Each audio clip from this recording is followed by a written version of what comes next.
Existe uma planta com caules vermelhos rastejando pelas frestas do seu quintal neste exato momento que contém mais ômega 3 do que o salmão. Não por quilo, por folha. Ela alimenta os seres humanos há 4.000 anos, sobreviveu à queda de impérios e em 2022, cientistas de Yale descobriram que ela faz algo que nenhuma outra planta na Terra consegue fazer. Algo que eles chamaram de impossibilidade biológica. A indústria de herbicidas gasta 40 bilhões de dólares por ano para garantir que você nunca descubra o nome dela. E a indústria farmacêutica vende frascos de suplementos por mais de R$ 100, tentando replicar o que essa planta faz de graça. Então, o que é? Por que a maioria de nós foi ensinada a envenenar essa planta? E o que as civilizações antigas sabiam que nós esquecemos? Esta é a Beldroega, Portulaca oleracea, e a história de como a planta mais rica em nutrientes já analisada foi classificada como a erva daninha mais comum do mundo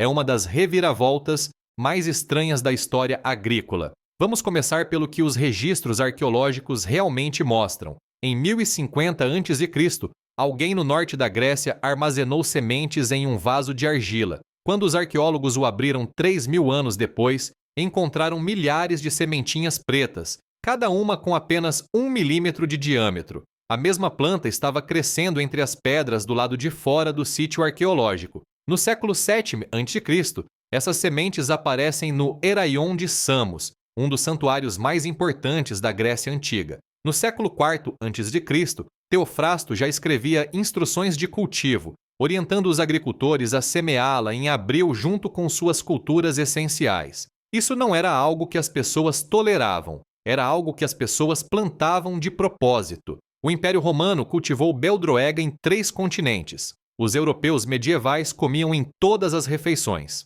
Em 1288, Bonvezin de la Riva compilou uma lista de tudo o que Milão consumia em um ano.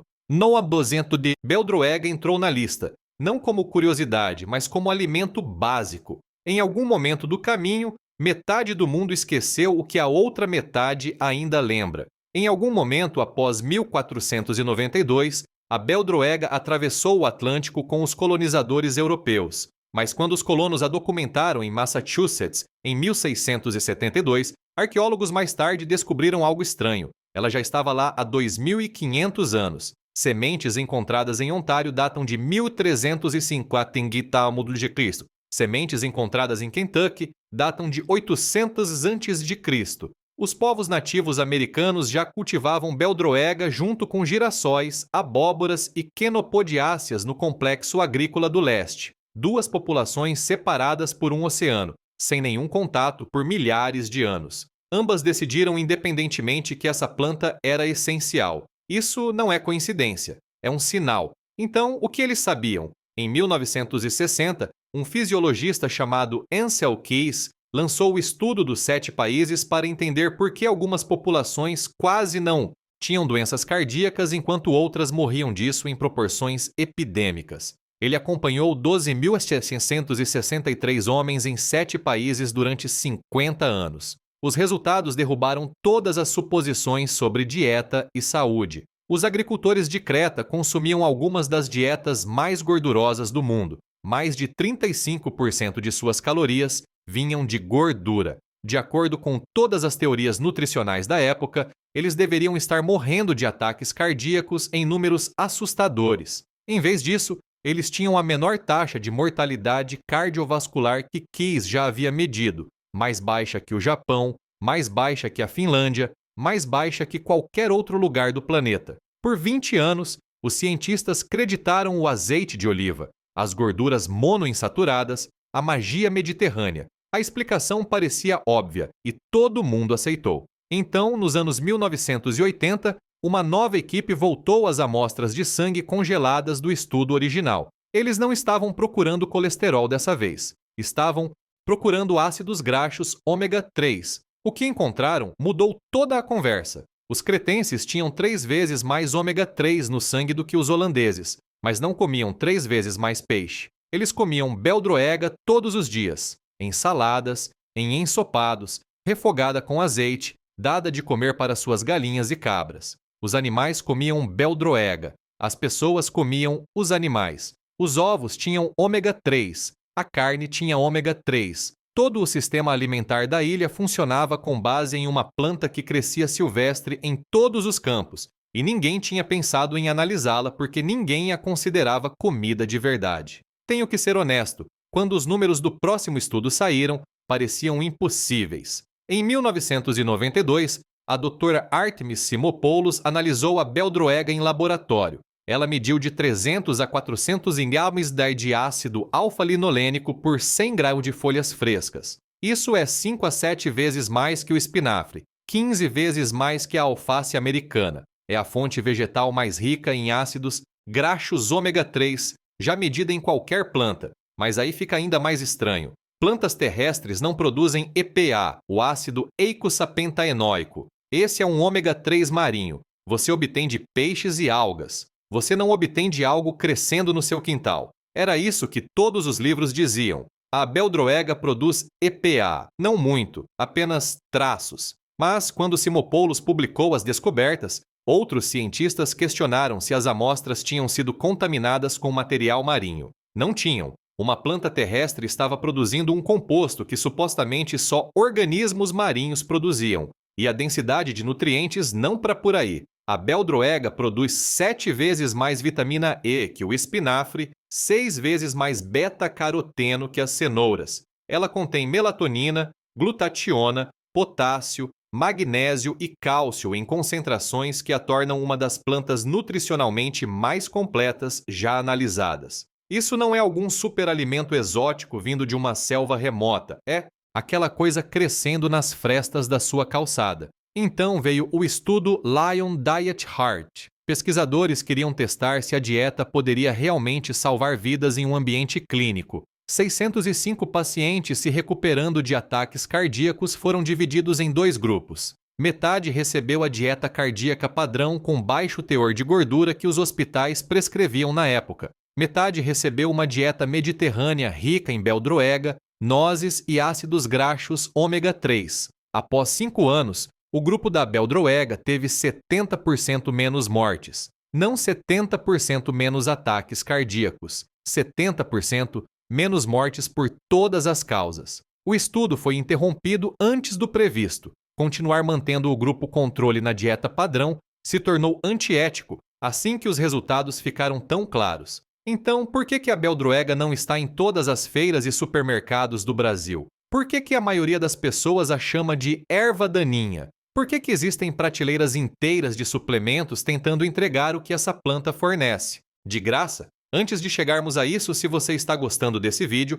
aproveita e se inscreve no canal. Agora vamos continuar porque a próxima parte dessa história fica impressionante. Em 2022, a doutora Erica Edwards e sua equipe em Yale publicaram descobertas na revista Science Advances que reescreveram o que os cientistas achavam ser possível na fotossíntese. Eles vinham estudando a beldroega porque ela fazia algo que não deveria funcionar. Ela prosperava em secas extremas enquanto, simultaneamente, crescia mais rápido que quase qualquer outra planta. Essas duas coisas não deveriam acontecer juntas. Olha só o porquê. A maioria das plantas usa fotossíntese C3. Funciona bem quando há bastante água, mas desperdiça muita energia e não aguenta calor ou seca. Milho e cana-de-açúcar evoluíram a fotossíntese C4, que lida com altas temperaturas de forma eficiente, mas ainda precisa de água regular. Plantas do deserto, como cactos, usam fotossíntese CAM. Elas abrem seus poros à noite para coletar dióxido de carbono quando está mais fresco. Depois, os fecham durante o dia. Isso previne a perda de água, mas também significa que crescem incrivelmente devagar. Você não pode ter as duas coisas: crescimento rápido ou sobrevivência à seca. Escolha 1. Os cientistas sabiam que a beldroega podia fazer tanto C4 quanto CAM, mas assumiam que a planta mantinha os sistemas separados, C4 em uma parte da folha, CAM em outra. 2 motores, 2 compartimentos, alternando dependendo das condições. Quando a equipe de Yale mapeou a expressão gênica nas células da beldroega, encontraram algo que não deveria existir. Ambos os sistemas estavam operando nas mesmas células ao mesmo tempo. Atividade C4 durante o dia para crescimento rápido. Atividade CAM à noite para sobrevivência à seca. E aqui está a parte que fez os pesquisadores chamarem de impossibilidade biológica.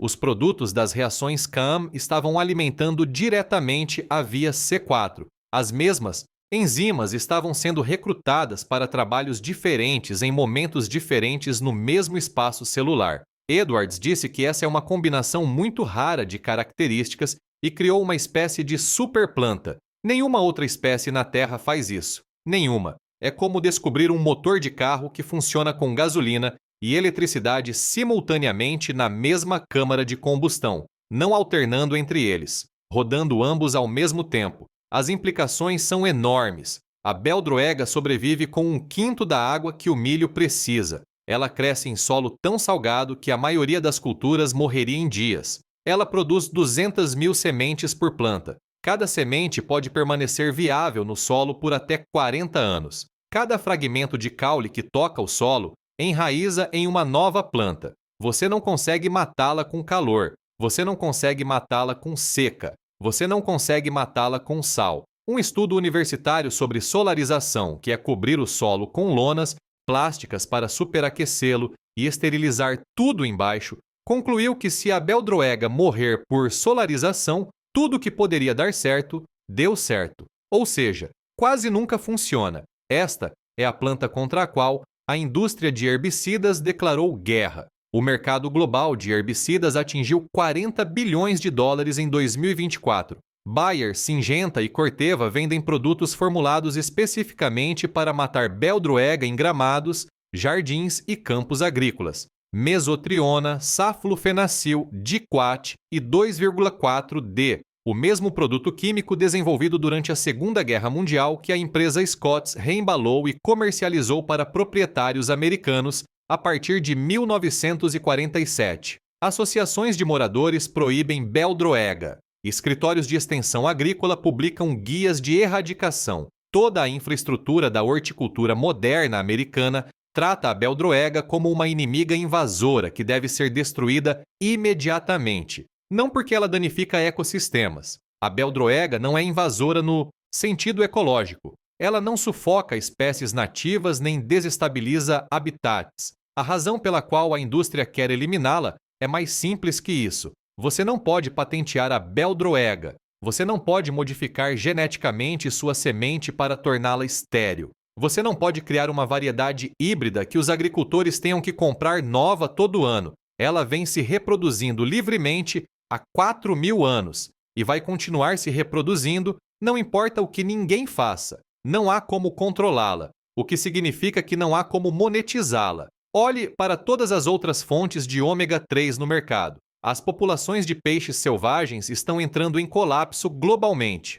O salmão de criação requer infraestrutura massiva, ração medicada e gera enormes problemas ambientais. O óleo de linhaça fica rançoso semanas após aberto. Suplementos de óleo de peixe custam de R$ 80 a R$ 120 o frasco e têm problemas de absorção. Suplementos de óleo de algas são ainda mais caros. A beldroega cresce de graça em todas as zonas climáticas onde humanos vivem. Ela produz mais ômega 3 por hectare que qualquer cultura cultivada e não pede nada além de luz solar e chuva ocasional. A planta que poderia revolucionar como a humanidade obtém ácidos graxos essenciais é classificada como a erva daninha mais comum do mundo. Essa classificação não é por acaso. Agora, olha só o que torna isso ainda mais frustrante. Metade do mundo nunca esqueceu. A Índia ainda come beldroega. Eles a chamam de kulfa. Aparece em saladas, em curries, na culinária caseira do dia a dia. Na Grécia, eles a chamam de glistrida. Aparece nos mercados das vilas ao lado de tomates e pepinos, como tem sido por séculos. No México, é verdolagas, refogada com alho e pimenta, servida como acompanhamento em casas e restaurantes pelo país todo. Na China, a beldroega tem sido cultivada continuamente por milhares de anos como mati xian. A medicina tradicional de lá a usa para tudo, desde problemas de pele até questões digestivas. Na Turquia, Irã e Oriente Médio, ela aparece em pastinhas de meze e saladas de verão como ingrediente padrão. Essas culturas nunca pararam de comê-la, nunca pararam de cultivá-la, nunca contrataram empresas químicas para erradicá-la de seus campos e calçadas. O conhecimento que levou 4.000 anos para se acumular simplesmente continuou geração após geração porque ninguém disse a eles que era uma erva daninha. O apagamento ocidental aconteceu rápido. Em menos de um século, uma planta que os europeus medievais comiam em todas as refeições se tornou algo que proprietários envenenam imediatamente. Escritórios de extensão, que existem para ajudar pessoas a cultivar alimentos, publicam guias sobre como destruir um dos alimentos mais nutritivos que existem. Programas de jardinagem ensinam técnicas de erradicação. Todo o sistema se inverteu, e a maioria das pessoas vivas hoje não tem ideia de que algum dia foi diferente. O resultado é um tipo estranho de cegueira. As pessoas gastam dinheiro com salmão e óleo de peixe e suplementos de linhaça, enquanto arrancam e jogam fora uma planta que supera todos eles. Elas borrifam produtos químicos em seus quintais para matar algo que seus tataravós teriam colhido para o jantar. Elas classificam como inimiga a exata espécie que cientistas de Yale acabaram de chamar de superplanta. Mas aqui está a boa notícia. A beldroega não se importa com o que ninguém pensa sobre ela. Ela ainda está lá, ainda está crescendo, e tudo que ela oferece ainda está disponível para qualquer pessoa disposta a prestar atenção. Então, vamos falar sobre como isso realmente funciona e como usar. Identificar a beldroega é simples quando você sabe o que procurar. Os caules são grossos e carnudos, geralmente vermelho escuros ou marrom avermelhados, e se espalham rentes ao chão em um padrão rasteiro. As folhas são pequenas, suculentas e em formato de pá, quase como colherinhas minúsculas. Elas se agrupam nas pontas dos caules e ao longo dos galhos. A planta inteira tem uma aparência lisa e serosa. Nada nela é peludo ou felpudo. Se você vir pelinhos nos caules ou folhas, não é beldroega. Quando você quebra um caule, ele deve ser suculento por dentro, quase translúcido, com uma leve qualidade mucilaginosa semelhante ao quiabo. As flores são minúsculas e amarelas, geralmente abrindo apenas por algumas horas de manhã, e tendem a se esconder entre as folhas onde os galhos se encontram. Se você provar uma folha, ela deve ter um sabor vivo, levemente azedo, alimonado, com um toque de sal e um final suavemente apimentado. Esse perfil de sabor é característico. Se tiver gosto amargo ou desagradável, você pegou a planta errada. Uma observação importante: existe uma planta chamada quebra-pedra ou erva de Santa Luzia, que às vezes é confundida com beldroega porque também cresce rente ao chão em ambientes similares. Ela tem caules finos, não grossos e carnudos, e se você quebrar o caule dela, libera uma seiva branca leitosa. A beldroega nunca produz seiva branca. Se você vir líquido branco, não coma. Esse teste simples elimina qualquer confusão. A melhor época para colher beldroega é durante as primeiras 6 semanas de crescimento, quando as folhas são jovens e tenras. Conforme a planta amadurece e começa a produzir sementes, os caules ficam mais duros e o sabor fica um pouco mais ácido. Você ainda pode comer beldroega madura, mas a textura é melhor quando jovem. Corte ou belisque os caules cerca de 5 a 8 centímetros das pontas, deixando a base intacta. A planta vai rebrotar desses pontos de corte várias vezes durante a temporada. O preparo não poderia ser mais fácil. Lave bem porque ela cresce perto do chão e pega sujeira. Depois use crua em saladas para aquela crocância alimonada característica. Combina muito bem com tomates, pepinos, queijo feta e azeite. A clássica salada grega frequentemente inclui glistrida exatamente por esse motivo. Você também pode refogá-la como espinafre. Um pouco de azeite, alho, uma pitadinha de sal e 2 ou 3 minutos em uma panela quente. As folhas murcham e os caules ficam levemente crocantes. Adicione as sopas e ensopados nos últimos minutos de cozimento. Bata em sucos verdes ou vitaminas para um impulso de ômega 3, sem nenhum gosto de peixe. Conserve em vinagre com alho e especiarias para um condimento azedinho que dura meses. Seque para armazenamento no inverno, embora a textura mude e funcione melhor reidratada em pratos cozidos. Agora, sobre guardar as sementes, porque é aqui que a estratégia de longo prazo fica interessante. Uma única planta de beldroega produz até 200.000 sementes. Deixe algumas plantas florescerem e amadurecerem completamente, geralmente no final do verão, que no Brasil seria por volta de fevereiro e março. As cápsulas de sementes são minúsculas e se abrem quando maduras, soltando sementes por todo lado que é parte do motivo pelo qual a planta se espalha tão efetivamente. Para coletá-las, corte os caules maduros e sacuda sobre um saco de papel ou um pano. As sementes são incrivelmente pequenas, como areia preta fina. Então, trabalhe em algum lugar sem vento. Guarde as sementes em local fresco e seco. Elas permanecem viáveis por décadas. Alguns estudos mostram taxas de germinação se mantendo estáveis por 40 anos. Isso significa que uma única colheita de sementes é essencialmente um suprimento para a vida toda. Você pode plantá-las diretamente no solo na primavera, que no Brasil é a partir de setembro, após a última geada, mal cobrindo-as já que precisam de luz para germinar, ou simplesmente espalhá-las em uma área onde você quer que a beldroega se estabeleça e deixar a natureza cuidar do resto. Elas não são exigentes quanto à qualidade do solo. Na verdade, preferem solo pobre, seco e compactado, onde outras plantas têm dificuldade. Aqui está a parte sobre resiliência climática que importa mais a cada ano. Quando pesquisadores modelam onde as falhas agrícolas vão atingir primeiro conforme as temperaturas sobem e os padrões de chuva mudam, eles apontam para zonas semiáridas, lugares onde a água já é escassa e está piorando. Estas são precisamente as condições onde a beldroega prospera. Milho e trigo requerem de 500 a 750 milímetros de chuva anual. A beldroega completa todo o seu ciclo de vida com 150 milímetros. A soja interrompe a fotossíntese quando as temperaturas sobem acima de 35 °C.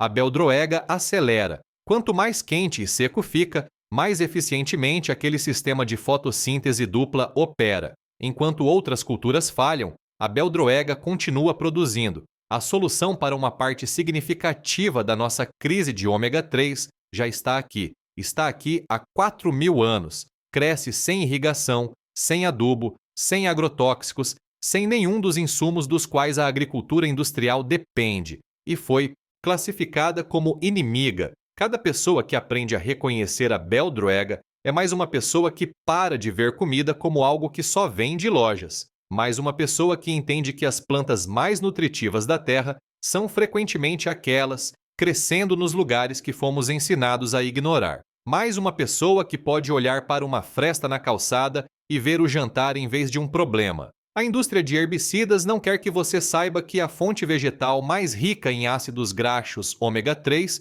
está no seu quintal. A indústria de suplementos não quer que você saiba que o frasco de R$ 100 que eles vendem está tentando replicar o que a beldroega faz de graça. A indústria agrícola não quer que você saiba que a superplanta que os cientistas estão tentando desenvolver já existe. Ela se chama beldroega. Ela alimenta humanos desde antes da história registrada começar e está crescendo agora em algum lugar perto de você, esperando para ser reconhecida. Obrigado por acompanhar até aqui. Se você quer mais conteúdo assim, se inscreve no canal e ativa o sininho para não perder o que vem por aí. Deixa um comentário se você já comeu beldroega antes ou se isso mudou como você vê aquela plantinha no seu quintal. Obrigado por assistir e até o próximo vídeo.